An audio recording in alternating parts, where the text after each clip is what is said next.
ಆತ್ಮೀಯ ಬಂಧುಗಳೇ, ಇದೇ ಆಗಸ್ಟ್ 29ರಂದು ಕರ್ನಾಟಕ ರಾಜ್ಯದ ಮಾಜಿ ಮುಖ್ಯಮಂತ್ರಿಗಳಾದ ಶ್ರೀ ರಾಮಕೃಷ್ಣ ಹೆಗಡೆರವರ ಶತಮಾನೋತ್ಸವ. ಕರ್ನಾಟಕ ರಾಜ್ಯದಲ್ಲಿ ಸ್ವಾತಂತ್ರ್ಯ ಚಳುವಳಿಯ ಹೋರಾಟದ ಹಿನ್ನೆಲೆಯಿಂದ ಬಂದಂತಹ ಒಂದು ಕುಟುಂಬ, ಸಿದ್ದಾಪುರದ ದೊಡ್ಡ ಮನೆಯ ದೊಡ್ಡ ವ್ಯಕ್ತಿತ್ವ ಶ್ರೀ ರಾಮಕೃಷ್ಣ ಹೆಗಡೆರವರು 1957ರಿಂದ ಸತತವಾಗಿ 3 ಬಾರಿ ಶಾಸಕರಾಗಿ, ನಂತರ ವಿಧಾನ ಪರಿಷತ್ತಿನ ವಿರೋಧ ಪಕ್ಷದ ನಾಯಕರಾಗಿ, ರಾಜ್ಯಸಭಾ ಸದಸ್ಯರಾಗಿ 1983ರಿಂದ 88ರ ತನಕ ಕರ್ನಾಟಕ ರಾಜ್ಯದ ಮುಖ್ಯಮಂತ್ರಿಯಾಗಿ, 1989ರಲ್ಲಿ ಕೇಂದ್ರದಲ್ಲಿ ಯೋಜನಾ ಆಯೋಗದ ಉಪಾಧ್ಯಕ್ಷರಾಗಿ, ಮತ್ತೆ 1997ರಲ್ಲಿ ಕೇಂದ್ರದಲ್ಲಿ ಅಟಲ್ ಬಿಹಾರಿ ವಾಜಪೇಯಿರವರ ಸಂಪುಟದಲ್ಲಿ ವಿದೇಶ ಸಚಿವರಾಗಿಯೂ ಕಾರ್ಯವನ್ನ ನಿರ್ವಹಿಸಿದಂತ ಶ್ರೀ ರಾಮಕೃಷ್ಣ ಹೆಗಡೆರವರು ಕರ್ನಾಟಕ ಕಂಡಂತ ಅತ್ಯಂತ ಅಪರೂಪದ ವಿಶೇಷವಾದ ಮೌಲ್ಯಾಧಾರಿತವಾದಂತಹ ರಾಜಕಾರಣಿ. ಹೆಗಡೆರವರಲ್ಲಿ ಅನೇಕವಾದಂತಹ ವಿಶೇಷಗಳ ಗುಣಗಳ ಇದ್ದ ಕಾರಣದಿಂದಾಗಿ ಕರ್ನಾಟಕ ರಾಜ್ಯದಲ್ಲಿ ಇಂದಿಗೂ ಸಹ ಅವರ ಹೆಸರನ್ನು ಸದಾ ಜನತೆ ಸ್ಮರಿಸುತ್ತಾರೆ. ಕರ್ನಾಟಕ ರಾಜ್ಯದಲ್ಲಿ ಅಧಿಕಾರ ವಿಕೇಂದ್ರೀಕರಣದ ವ್ಯವಸ್ಥೆಯನ್ನ ಜಾರಿಗೊಳಿಸಿ ಸಹಸ್ರಾರು ಮಂದಿ ಗ್ರಾಮೀಣ ಪ್ರದೇಶದ ಜನರಿಗೆ ರಾಜಕೀಯ ನಾಯಕತ್ವವನ್ನು ನೀಡಿದಂತಹ ಶ್ರೀ ರಾಮಕೃಷ್ಣ ಹೆಗಡೆರವರು ಕರ್ನಾಟಕ ರಾಜ್ಯದ ಅಧಿಕಾರ ವಿಕೇಂದ್ರೀಕರಣದ ರೂವಾರಿಯಾಗಿದ್ದಾರೆ. ಮೌಲ್ಯಾಧಾರಿತ ರಾಜಕಾರಣದ ಪ್ರತೀಕವಾಗಿ ಅನೇಕ ಬಾರಿ ತಮ್ಮ ಮೇಲೆ ಆಪಾದನೆ ಬಂದ ಸಂದರ್ಭದಲ್ಲಿ ರಾಜೀನಾಮೆಯನ್ನ ಕೊಡುವುದರ ಮೂಲಕ ಮೌಲ್ಯಾಧಾರಿತ ರಾಜಕಾರಣದ ಪ್ರತಿಪಾದಕರು ಎನ್ನುವುದನ್ನ ಸಾಬೀತುಪಡಿಸಿದ್ದಾರೆ. ಕರ್ನಾಟಕ ರಾಜ್ಯದಲ್ಲಿ ಸರ್ವಾಂಗೀಣ ಅಭಿವೃದ್ಧಿಗಾಗಿ ಶ್ರಮಿಸಿದಂತಹ ಇವರು ಕನ್ನಡ ನಾಡಿನಲ್ಲಿ ಪ್ರಥಮ ಬಾರಿಗೆ ಲೋಕಾಯುಕ್ತ ವ್ಯವಸ್ಥೆಯನ್ನ ಜಾರಿಗೆ ತಂದವರು ಆಗಿರುತ್ತಾರೆ. ಜೊತೆಗೆ ಕನ್ನಡ ಕಾವಲು ಸಮಿತಿಯನ್ನ ರಚಿಸಿ ಕನ್ನಡ ಭಾಷೆಯನ್ನ ಆಡಳಿತದಲ್ಲಿ ಅನುಷ್ಠಾನಗೊಳಿಸುವ ಸಲುವಾಗಿ ಪ್ರಾಮಾಣಿಕವಾದಂತಹ ಪ್ರಯತ್ನವನ್ನು ನಡೆಸುತ್ತಾರೆ. ಕನ್ನಡ ಭಾಷೆ, ನುಡಿ, ಸಾಹಿತ್ಯ, ಸಂಸ್ಕೃತಿಯ ವಿಚಾರದಲ್ಲಿ ಅಪಾರವಾದಂತಹ ಆಸಕ್ತಿ ಉಳ್ಳ ಇವರು ಈ ರಾಜ್ಯ ಕಂಡ, ಈ ದೇಶ ಕಂಡ ಅತ್ಯಂತ ಅಪರೂಪದ ರಾಜಕಾರಣಿ. ಸ್ವಾತಂತ್ರ್ಯ ಚಳುವಳಿಯ ಹಿನ್ನೆಲೆಯಲ್ಲಿ ಬಂದಂತಹ ಇವರ ಕುಟುಂಬ ಸ್ವಾತಂತ್ರ್ಯ ಹೋರಾಟದಲ್ಲಿ ಭಾಗವಹಿಸಿ ರಾಮಕೃಷ್ಣ ಹೆಗಡೆರವರು 1942ರಲ್ಲಿ ಕ್ವಿಟ್ ಇಂಡಿಯಾ ಚಳುವಳಿಯಲ್ಲಿ ಭಾಗವಹಿಸಿ ಸೆರೆಮನೆ ವಾಸವನ್ನ ಅನುಭವಿಸಿದ್ದಾರೆ. ಇವರ ಅಕ್ಕ ಮಹಾದೇವ ತಾಯಿ ಹೆಗಡೆರವರು ವಿನೋಬಾ ಭಾವೆರವರ ಪರಮ ಶಿಷ್ಯರಾಗಿ ಅವರ ಸೇವೆಯನ್ನು ಮಾಡುತ್ತಿದ್ದರು. ಹೆಗಡೆರವರನ್ನ ವಿನೋಬಾ ಭಾವೆರವರ ಆಶ್ರಮದಲ್ಲಿ ಕರೆದುಕೊಂಡು ಹೋಗಿ ಅಲ್ಲಿ ವಿದ್ಯಾಭ್ಯಾಸವನ್ನ ಕೊಡಿಸಿದ ಕಾರಣದಿಂದ ಹೆಗಡೆರವರಲ್ಲಿ ರಾಷ್ಟ್ರೀಯ ಪ್ರಜ್ಞೆ, ರಾಷ್ಟ್ರ ಪ್ರೇಮ ಮತ್ತು ಹೊಸ ಅನೇಕ ವಿಚಾರಗಳು ಅವರ ಮನಸ್ಸಲ್ಲಿ ಮೂಡಲು ಕಾರಣವಾಯಿತು. ರಾಮಕೃಷ್ಣ ಹೆಗಡೆರವರು ಜಾತ್ಯತೀತವಾದಂತಹ ಮನೋಭಾವದ ವ್ಯಕ್ತಿಯಾಗಿದ್ದರು. ತಾವು ಮುಖ್ಯಮಂತ್ರಿಗಳಾದ ಸಂದರ್ಭದಲ್ಲಿ ಕೂಡಲೇ ಅವರು ಮತ್ತು ಅವರ ಎಲ್ಲ ಮಂತ್ರಿಮಂಡಲದ ಸದಸ್ಯರು ಯಾವುದೇ ಕಾರಣಕ್ಕೂ ತಮ್ಮ ಸಿಬ್ಬಂದಿಗಳನ್ನ, ನಿಮ್ಮ ಜಾತಿಯವರನ್ನ ಮತ್ತು ನಿಮ್ಮ ಕುಟುಂಬದ ಯಾವುದೇ ಬಂಧುಗಳನ್ನ ಮತ್ತು ಯಾವುದೇ ಹತ್ತಿರದ ಜನರನ್ನು ಇಟ್ಟುಕೊಳ್ಳಬಾರದು ಎನ್ನುವಂತ ಒಂದು ಆದೇಶವನ್ನ ಹೊರಡಿಸಿದರು.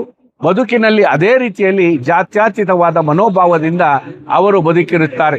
ಕರ್ನಾಟಕ ರಾಜ್ಯದಲ್ಲಿ ಯಾವುದಾದ್ರೂ ಒಬ್ಬ ಮುಖ್ಯಮಂತ್ರಿ ಜನತಾ ದರ್ಶನ ಎನ್ನುವ ಕಾರ್ಯಕ್ರಮಗಳ ಮೂಲಕ ಪ್ರಾಮಾಣಿಕವಾಗಿ ಪ್ರತಿದಿನವೂ ಜನರ ಸಮಸ್ಯೆಗಳನ್ನ ಆಲಿಸುತ್ತಿದ್ದಂತಹ ವ್ಯಕ್ತಿ ಇದ್ದರೆ ಅದು ಶ್ರೀ ರಾಮಕೃಷ್ಣ ಹೆಗಡೆರವರು. ಯಾವುದೇ ರೀತಿಯ ಅಂಗರಕ್ಷಕರ ಪಡೆ ಇಲ್ಲದೆ ಸಾಮಾನ್ಯವಾದಂತಹ ಕಾರಿನಲ್ಲಿ ಸಿಗ್ನಲ್ ದೀಪಗಳಿಗಾಗಿ, ಸಿಗ್ನಲ್ ಆದೇಶಗಳಿಗಾಗಿ ಕಾಯುತ್ತಾ ರಸ್ತೆಯ ಮೇಲೆ ಬರುತ್ತಿದ್ದಂತಹ ಅನ್ಯ ವಾಹನಗಳಲ್ಲಿ ಹೊಗೆ ಸುರಿಯುತ್ತಿದ್ದ ಸಂದರ್ಭದಲ್ಲಿ ಅದರ ಮೇಲೆ ಕ್ರಮ ಕೈಗೊಳ್ಳುವಂತೆ ಸೂಚಿಸುತ್ತಿದ್ದಂತಹ ವಿಶೇಷವಾದಂತಹ ವ್ಯಕ್ತಿತ್ವ. ಬೆಂಗಳೂರು ನಗರದ ಜನತೆ ಎಂದೂ ಮರೆಯುವಂತಹ ವ್ಯಕ್ತಿ ರಾಮಕೃಷ್ಣ ಹೆಗಡೆಯವರು. ಕಾರಣ 1974ರಲ್ಲಿ ಬೆಂಗಳೂರು ಮಹಾನಗರ ಪಾಲಿಕೆ ವಿಸರ್ಜನೆ ಆಗಿತ್ತು. ನಂತರ 1983ರಲ್ಲಿ ರಾಮಕೃಷ್ಣ ಹೆಗಡೆಯವರು ಮತ್ತೆ ಬೆಂಗಳೂರು ನಗರ ಪಾಲಿಕೆ ಚುನಾವಣೆಯನ್ನು ನಡೆಸಿರುತ್ತಾರೆ.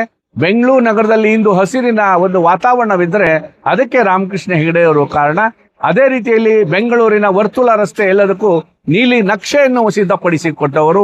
ಬೆಂಗಳೂರು ನಗರದ ಪರಿಸರವನ್ನ ಕಾಪಾಡುವ ಸಲುವಾಗಿ ಅವರು ಹಸಿರು ವಲಯವನ್ನು ಸೃಷ್ಟಿ ಮಾಡಿಕೊಟ್ಟಿದ್ರು. ಪ್ರತಿ ಶನಿವಾರ ಯಾವುದೇ ರೀತಿಯ ಮುನ್ಸೂಚನೆ ನೀಡದೆ ಅನಿರೀಕ್ಷಿತವಾಗಿ ಬೆಂಗಳೂರು ನಗರದ ಪ್ರದಕ್ಷಿಣೆಯನ್ನ ಮಾಡಿ ಜನರ ಸಮಸ್ಯೆಗಳನ್ನ ಕೇಳುತ್ತಿದ್ದರು. ತಮ್ಮ ಬದುಕಿನ ಉದ್ದಕ್ಕೂ ಸಹ ಮೌಲ್ಯಾಧಾರಿತ ವಿಚಾರಧಾರೆಗಳಾಗಿ ಪ್ರತಿಪಾದಿಸಿದಂತಹ ರಾಮಕೃಷ್ಣ ಹೆಗಡೆರವರು ಬದುಕಿನಲ್ಲಿ ಅನೇಕ ರೀತಿಯ ಒಂದು ವಿಶೇಷವಾದ ವ್ಯಕ್ತಿತ್ವಗಳನ್ನು ಹೊಂದಿದರು. ಹೆಗಡೆರವರ ಧರ್ಮಪತ್ನಿ ಶ್ರೀಮತಿ ಶಕುಂತಲಾ ಹೆಗಡೆರವರು ಭಾರತ ಮತ್ತು ಚೈನಾ ಯುದ್ಧ ನಡೆದಂತಹ ಸಂದರ್ಭದಲ್ಲಿ ತಮ್ಮ ಮೈಮೇಲಿನ ಮಾಂಗಲ್ಯದ ಸರವನ್ನೂ ತೆಗೆದುಕೊಡುವುದರ ಮೂಲಕ ದೇಶದ ಸೈನಿಕರ ನಿಧಿಗೆ ಸಹಾಯವನ್ನು ಮಾಡಿದ್ದಾರೆ. ಹೆಗ್ಡೆರವರ ತಾಯಿ ಸರಸ್ವತಿ ಹೆಗ್ಡೆರವರು ಸ್ವಾತಂತ್ರ್ಯ ಹೋರಾಟದ ಸಂದರ್ಭದಲ್ಲಿ ಸೆರೆಮನೆಯಲ್ಲಿ ಮಹಿಳೆಯರಿಗಾಗಿ ಹಕ್ಕು ಮತ್ತು ಸೌಲಭ್ಯಗಳಿಗಾಗಿ ಧರಣಿಯನ್ನ ಮಾಡಿದ್ದಾರೆ. ಹೆಗ್ಡೆರವರ ದೊಡ್ಡಪ್ಪ ಗಣೇಶ್ ಹೆಗ್ಡೆರವರು ಕರನಿರವ ಚಳುವಳಿಯಲ್ಲಿ ಹೋರಾಟವನ್ನ ಮಾಡಿದ್ದಾರೆ. ಉಪ್ಪಿನ ಸತ್ಯಾಗ್ರಹದಲ್ಲಿ ಭಾಗವಹಿಸಿದ್ದಾರೆ. ಈ ರೀತಿಯಲ್ಲಿ ಹೋರಾಟದ ಹಿನ್ನೆಲೆ ಇಲ್ಲದಂತ ಈ ಕುಟುಂಬ ಸ್ವಾತಂತ್ರ್ಯ ಹೋರಾಟಗಾರರಿಗೆ ತಮ್ಮ ಮನೆಯಲ್ಲಿದ್ದಂತ ಬಂಗಾರವನ್ನ ಹಣವನ್ನ ಕೊಟ್ಟು ಪ್ರೋತ್ಸಾಹವನ್ನ ಮಾಡ್ತಿದ್ರು ಅನ್ನೋ ಕಾರಣಕ್ಕಾಗಿ ಬ್ರಿಟಿಷರು ಅನೇಕ ಬಾರಿ ಇವರ ಮನೆಗಳ ಮೇಲೆ ದಾಳಿಯನ್ನು ಸಹ ಮಾಡಿದ್ದಾರೆ. ಕರ್ನಾಟಕ ರಾಜ್ಯದಲ್ಲಿ ಒಬ್ಬ ಮುಖ್ಯಮಂತ್ರಿ ಯಾವ ರೀತಿಯಲ್ಲಿ ಇರಬೇಕು, ಆಡಳಿತ ವ್ಯವಸ್ಥೆ ಯಾವ ರೀತಿಯಲ್ಲಿ ಇರಬೇಕು ಅನ್ನೋದನ್ನ ತೋರಿಸ್ಕೊಟ್ಟವರು ರಾಮಕೃಷ್ಣ ಹೆಗಡೆ ಅವರು. ಬೆಂಗಳೂರು ನಗರದಲ್ಲಿ ಗೂಂಡಾಗಳ ಸಂಸ್ಕೃತಿ ಹೆಚ್ಚಿದ್ದ ಕಾಲದಲ್ಲಿ ಒಂದು ಸಂಸ್ಕೃತಿಯನ್ನ ಹೋಗಲಾಡಿಸಿ ಬೆಂಗಳೂರು ನಗರದ ಜನರಿಗೆ ಒಂದು ಉತ್ತಮವಾದಂತ ಭದ್ರತೆಯ ಬದುಕನ್ನು ಕೊಟ್ಟವರು ರಾಮಕೃಷ್ಣ ಹೆಗಡೆರವರು. ಈ ಕಾರಣಕ್ಕಾಗಿ ಜನತೆ ಇವರನ್ನು ಸದಾಕಾಲ ನೆನಪಿಸಿಕೊಳ್ಳುತ್ತಾರೆ. ರಾಮಕೃಷ್ಣ ಹೆಗಡೆ ಎಂದ್ರೆ ಒಂದು ಕರ್ನಾಟಕ ರಾಜ್ಯದ ಅತ್ಯಂತ ಯೋಗ್ಯವಾದಂತ ಪ್ರಾಮಾಣಿಕವಾದಂತ ಒಬ್ಬ ನಾಯಕ ಮತ್ತು ಭಾರತ ದೇಶ ಕಂಡಂತ ಒಬ್ಬ ವಿಶೇಷವಾದಂತ ವ್ಯಕ್ತಿ. ರಾಜ್ಯಸಭಾ ಸದಸ್ಯರಾಗಿ 2 ಅವಧಿಯ ಸಂದರ್ಭದಲ್ಲಿ ಕರ್ನಾಟಕ ರಾಜ್ಯದ ಮತ್ತು ದೇಶದ ಅನೇಕ ಸಮಸ್ಯೆಗಳನ್ನ ಅಲ್ಲಿ ಪ್ರತಿಪಾದಿಸಿದ್ದಾರೆ. ಅದೇ ರೀತಿಯಲ್ಲಿ ಕೇಂದ್ರದಲ್ಲಿ ವಾಣಿಜ್ಯ ಸಚಿವರಾಗಿಯೂ ಸಹ ಸಾಕಷ್ಟು ನೆರವನ್ನ ನೀಡಿದ್ದಾರೆ. ಇವತ್ತು ಕೊಂಕಣ ರೈಲ್ವೆ ಎನ್ನುವಂತಹ ಯೋಜನೆ ಅನುಷ್ಠಾನವಾಗಬೇಕಾದ್ರೆ ರಾಮಕೃಷ್ಣ ಹೆಗಡೆ ಅವರು ಯೋಜನಾ ಆಯೋಗದ ಉಪಾಧ್ಯಕ್ಷ ಇದ್ದ ಸಂದರ್ಭದಲ್ಲಿ ಅವರ ಪ್ರಯತ್ನದಿಂದ ಕಾರಣ ಅದೆಲ್ಲವೂ ಸಾಧ್ಯವಾಗಿರುತ್ತದೆ. ಈ ರೀತಿಯಲ್ಲಿ ದೊಡ್ಡ ಇತಿಹಾಸ ಉಳ್ಳಂತಹ ರಾಮಕೃಷ್ಣ ಹೆಗಡೆ ಅವರು ನಮ್ಮ ಬಸವನುಡಿ ಕ್ಷೇತ್ರದ ಶಾಸಕರಾಗಿ 1985 ಮತ್ತು 89ರಲ್ಲಿ ಆಯ್ಕೆ ಆಗಿದ್ದರು. ಪ್ರತಿ 3 ತಿಂಗಳಿಗೊಮ್ಮೆ ಅಂತಹ ಒಂದು ಒತ್ತಡದ ನಡುವೆಯೂ ಸಹ ಕ್ಷೇತ್ರದ ಪ್ರವಾಸವನ್ನ ಮಾಡಿ ಜನರ ಸಮಸ್ಯೆಗಳನ್ನ ಪರಿಹರಿಸುವಂತ ಪ್ರಾಮಾಣಿಕವಾದಂತಹ ಪ್ರಯತ್ನವನ್ನ ಮಾಡ್ತಿದ್ರು. ಸರಳವಾಗಿ ಬದುಕಿದಂತಹ ಜಾತ್ಯತೀತವಾಗಿರ ಒಂದು ನಿಲುವಿನೊಂದಿಗೆ ಬದುಕಿದಂತಹ ಹೆಗಡೆರವರು ಕರ್ನಾಟಕ ರಾಜ್ಯ ಭಾರತ ದೇಶದಲ್ಲಿ ಅಪರೂಪದ ರಾಜಕಾರಣಿ. ಏಕೆಂದರೆ ಅವರು ಬದುಕಿರುವ ತನಕ ಅವರ ಕುಟುಂಬದ ಯಾವುದೇ ಸದಸ್ಯರನ್ನ ರಾಜಕಾರಣಕ್ಕೆ ಬರದ ರೀತಿಯಲ್ಲಿ ಒಂದು ವ್ಯವಸ್ಥೆಯನ್ನ ಮಾಡಿದ್ರು.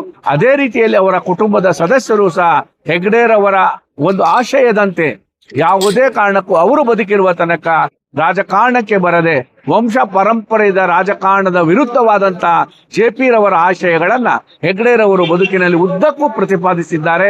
ಮಹಾತ್ಮ ಗಾಂಧೀಜಿರವರ JP ರವರ ಅನುಯಾಯಿಯಾದಂತ ಹೆಗ್ಡೆರವರು ಆಡಳಿತ ವ್ಯವಸ್ಥೆಯಲ್ಲಿ ನೆಹರೂರವರ ಒಂದು ಹೊಸತನವನ್ನ ಅನುಕರಣೀಯವಾಗಿ ಮಾಡ್ತಾ ಇದ್ರು.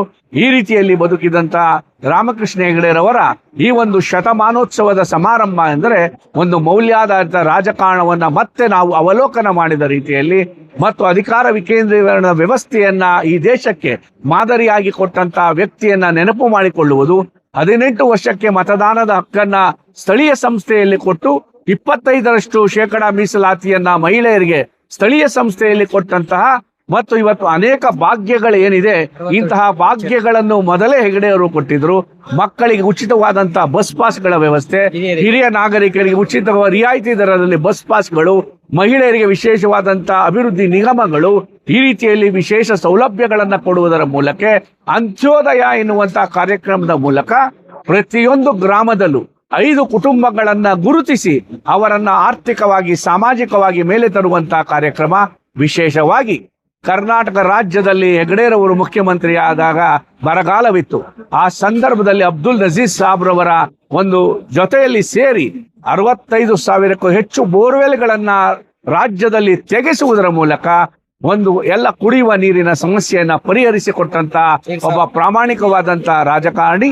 ಈ ಹಿನ್ನೆಲೆಯಲ್ಲಿ ರಾಮಕೃಷ್ಣ ಹೆಗಡೆರವರ ಆ ಒಂದು ಶತಮಾನೋತ್ಸವದ ಕಾರ್ಯಕ್ರಮದಲ್ಲಿ ನಾವೆಲ್ಲರೂ ಅತ್ಯಂತ ಸಂತೋಷದಿಂದ ಭಾಗವಹಿಸುವುದರ ಜೊತೆಗೆ ನಮ್ಮ ಬಸವಗುಡಿ ಕ್ಷೇತ್ರದ ನಾವೆಲ್ಲರೂ ನಮ್ಮ ಎಲ್ಲ ಕಾರ್ಯಕರ್ತ ಬಂಧುಗಳು ಹೆಗಡೆಯವರ ಅಭಿಮಾನಿಗಳು ಈ ಒಂದು ಕಾರ್ಯಕ್ರಮವನ್ನ ಸಿಹಿ ಹಂಚುವುದರ ಮೂಲಕ ವಿಶೇಷವಾಗಿ ಆಚರಿಸಬೇಕು ಅಂತ ನಿರ್ಧರಿಸಿದ್ದೀವಿ.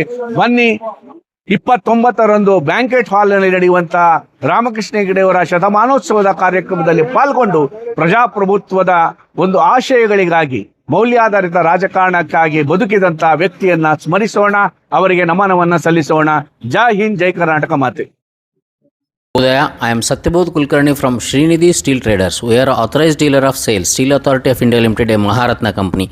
We deal in two kinds of steels. One is a industrial steel, and other one is a construction steel.